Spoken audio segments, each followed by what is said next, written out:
There's some words that I long to hear one day. The Bible says that one day God will say, "Well done, you good and faithful servant." And when life is over, I want to know that I have done what I was created to do, that I have been the kind of person that God wanted me to be.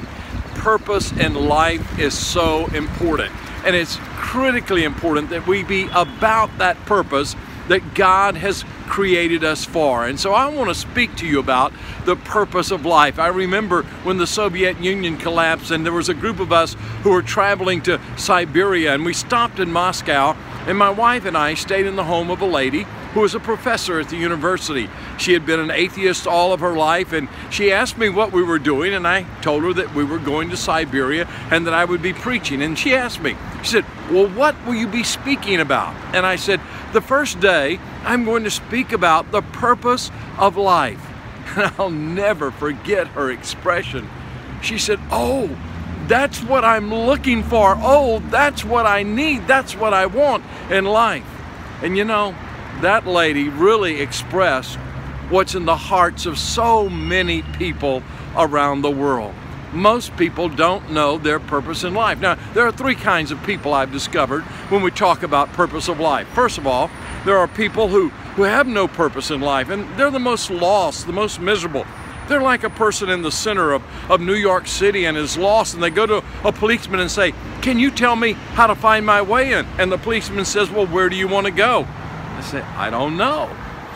The policeman can't help that person because they don't know where they're headed in life. They're lost.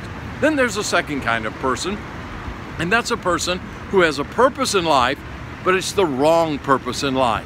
And they're like a person who has a ladder, and they put that ladder against the wall and they climb it as fast as they can, but when they get to the top, they discover that they put their ladder against the wrong wall.